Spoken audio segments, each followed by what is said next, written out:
Bonjour Abdoulaye Kanté. Bonjour. Vous êtes policier, nos auditeurs vous connaissent bien, dans les fortes têtes régulièrement sur RMC, et on vous reçoit ce matin parce que les rodéos urbains s'invitent au Festival de Cannes et ça fait polémique. Un film est en compétition, un candidat à la Caméra d'Or, réalisé par une jeune réalisatrice française qui s'appelle Lola Kivoron. Son film s'appelle Rodéo. C'est une plongée au cœur de ce que la réalisatrice appelle, je cite, la bike life, une fiction au cœur d'un groupe d'adeptes du rodéo urbain.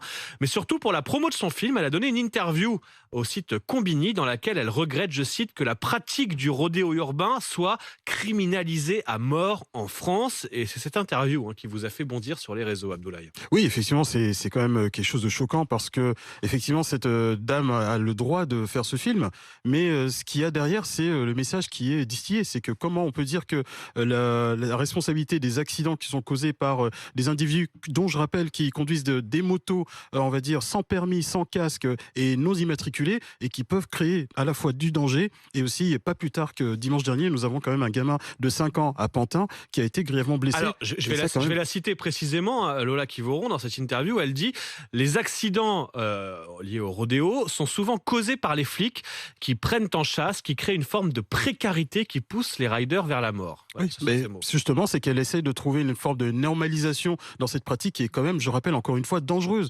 Combien de parents sont aujourd'hui en train de pleurer des gamins qui sont morts à cause justement de ce phénomène-là? Combien de personnes sont en train de pleurer les victimes, c'est-à-dire de ces phénomènes-là? Donc il y a une réalité aussi qu'il faut dire, c'est que nous, policiers, on est obligés de faire notre travail parce que, entre guillemets, ces gamins sont en train de causer du tort dans ces quartiers, c'est-à-dire qu'ils causent du bruit, et aussi, quand on voit ce qu'il en découle, franchement, je trouve quand même c'est aberrant ce genre de message. Est-ce qu'on voit les images sur la Story de la bande-annonce de ce film? Est-ce que ça vous gêne qu'on esthétise les rodéos comme ça, qu'on en fasse des objets cool, j'ai envie de dire, avec ce film qui d'ailleurs est salué par la critique? Non, mais moi, ce qui me dérange, c'est que la normalisation, en fait. On peut pas banaliser quelque chose d'interdit. C'est-à-dire qu'on peut en parler, mais à forme pédagogique. Mais quand on en parle comme si c'est de la faute, je parle aussi je prêche ma paroisse des policiers, mais non, les policiers n'ont pas de plaisir à aller pourchasser, entre guillemets, voilà, des personnes qui se donnent à des genres d'infractions. Et encore une fois, je le rappelle que les policiers, justement, ont eu des instructions pour éviter de poursuivre ces individus parce que,